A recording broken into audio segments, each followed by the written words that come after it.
tengo el gusto de saludar para continuar con el análisis a la coordinadora de Comercio Exterior y Mercado Laboral del Instituto Mexicano para la Competitividad del IMCO, Ana Berta Gutiérrez. ¿Cómo estás, coordinadora? Ana Berta, bienvenida. ¿Qué tal? Muchas gracias por la invitación. Muy bien, gracias. Gracias, Ana Berta. Oye, pues imparable la inflación, imparable completamente. Sí, en efecto, lo que vimos en la primera quincena de noviembre es la inflación más alta en 20 años, más de 20 años, y obviamente esto ya está teniendo un efecto sobre los precios y también sobre los bolsillos de los mexicanos, ¿no? Esta inflación tan alta, impulsada no solo por los precios de los energéticos, sino también por el problema de las cadenas de suministros, el incremento en precios de verduras y otros agropecuarios, realmente son ataques de diferentes frentes al poder adquisitivo de los mexicanos. Entonces, sí es preocupante, y lo que preocupa también es que esta tendencia al alza se ve que va a continuar al menos hacia el final del año, si no es que principios del próximo año.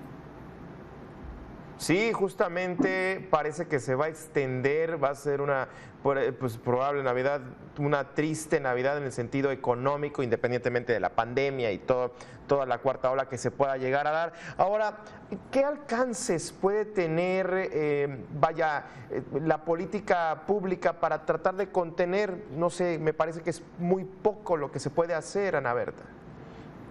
Realmente desde el punto de vista público también está el hecho de que el Banxico tiene el poder y ya ha estado haciendo estos incrementos a la tasa de interés de referencia que tienen como fin dar cierto control a la inflación y en particular al componente subyacente de la inflación, que suele ser el menos volátil.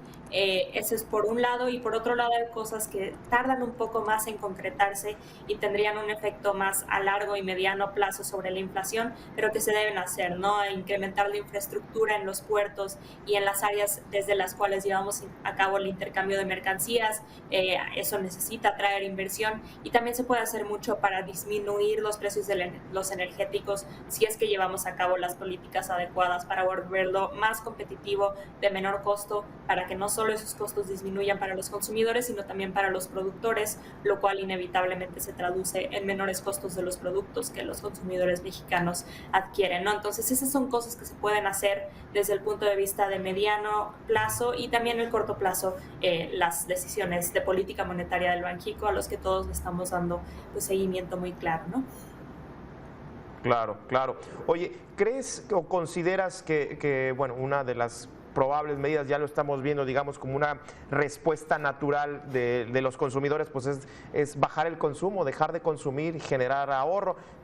¿Podría ser que se empiece a manifestar más esta situación, Ana Berta?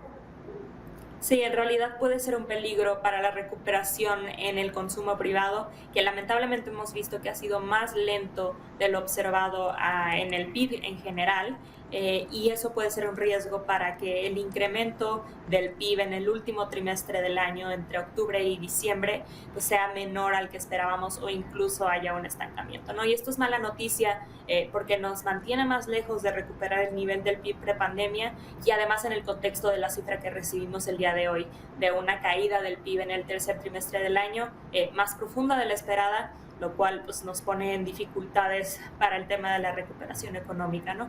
Pero desde el otro punto de vista también genera un problema para la calidad de vida de los mexicanos, ¿no? Recibimos en estos días también información de la pobreza laboral, la cual refleja que los precios de cosas básicas que están incluidas en una canasta básica que le dan la nutrición mínima a una persona están subiendo más de lo que está subiendo la inflación, ¿no? El incremento en verduras, en tortillas, le afecta a los bolsillos de los que tienen menores ingresos y ya llevó un incremento en la pobreza laboral por primera vez en un año, ¿no? 1.1 millones de personas se sumaron a esa situación, lo cual nos muestra pues, los diferentes alcances del problema de la inflación.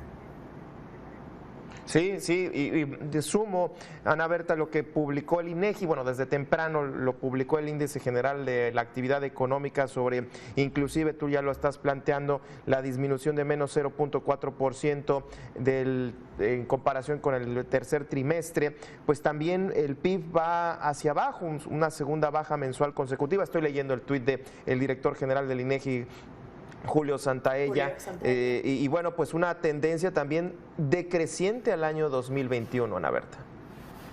Sí, ese es el problema precisamente que planteaba hace unos segundos. Necesitamos que todos los motores de la economía vayan viento en popa, y con el tema de la inflación, el motor del consumo podría no ir tan bien. Entonces eso nos genera dificultades para la tendencia de recuperación del PIB y al final del día los ingresos de los mexicanos y nuestras capacidades para crecer más allá de solo la recuperación. Entonces sí, pues se ve que hay más dificultades económicas en el tema del PIB, en el tema de la inflación, conforme vamos al cierre del año, y pues habrá que ver cómo resultan los datos económicos pues en el próximo mes cuando cerremos el año. Me llama la atención que pues actividades terciarias como el turismo, que durante el 2020 pues fueron las más afectadas, ahora pues digamos están saliendo tablas más o menos, digo, con una cierta recuperación.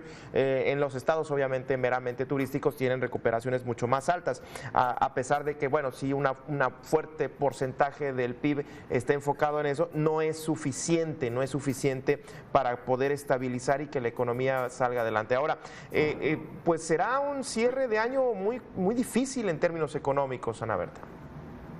Sí, realmente está el tema de una recuperación incompleta de los ingresos laborales, una recuperación de los empleos que no ha sido de la menor calidad, está impulsada por la informalidad, lo cual también está ligado con menores salarios, está el tema del incremento en los precios de bienes básicos y además el tema de las cadenas de suministro, que tiene el potencial de generar escasez de productos que se compran de manera importante, particularmente en diciembre, ¿no? Conforme están las fiestas decembrinas. Entonces sí es un panorama complejo, es un panorama que tendremos que ver cómo resulta en el PIB, en la actividad económica, en la recuperación o estancamiento de algunas actividades que ya habían iniciado una recuperación más alta y que ahorita se está viendo que no les fue muy bien trimestralmente.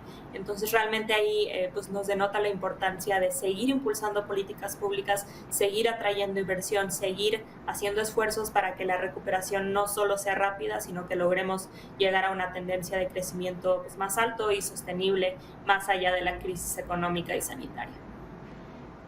Clara. Oye, Ana Berta, ¿cómo sumas la incertidumbre que se generó ante la designación de, pues en el Banco de México, las designaciones de los gobernadores y gobernadoras, sobre todo esta incertidumbre sobre pues dejar de lado a Arturo Herrera, luego nombrar a esta persona, se me escapa el nombre, Victoria Rodríguez, me parece. ¿Cómo se suma esto a esa, digamos, incertidumbre o ese clima de incertidumbre, teniendo en cuenta que es el Banco de México, bien decías al principio, quien tendría que estar midiendo si sube o baja las tasas de interés? Pues mira, realmente ese cambio tuvo mucha volatilidad y generó incertidumbre, particularmente en el tipo de cambio, ¿no? Y si ese incremento en el tipo de cambio, en los pesos que toma comprar un dólar, se mantiene elevado, pues también puede generar un problema para los precios de las importaciones, ¿no? Eso viéndolo desde el punto de vista de pues, la inflación y el poder adquisitivo de los mexicanos, y además tendremos que ver pues, cuáles son el tipo de decisiones que se toman en la política monetaria cuando salga el gobernador Díaz de León y entre la nueva designación del presidente, ¿no? Todavía falta su ratificación, confirmar su nombramiento, claro. Pero sí lo que vimos fue que generó ahí mucha volatilidad en el tipo de cambio el día de ayer, y pues eso puede generar problemas para los precios de bienes importados particularmente. Comentabas, ya para ir cerrando, comentabas, y me gustaría regresar a lo que está también impactando en cuanto a la pobreza laboral. Veo que hay también retroceso en cuanto a quienes ya, pues ante este nivel de inflación, con el sueldo que tienen ya no les alcanza, ya no les está alcanzando con su sueldo. Estamos frente a lo que parece que ya se había superado, que era el encarecimiento de una plaza laboral. O sea, ya no te alcanza con un sueldo base, un sueldo mínimo, Ana Berta.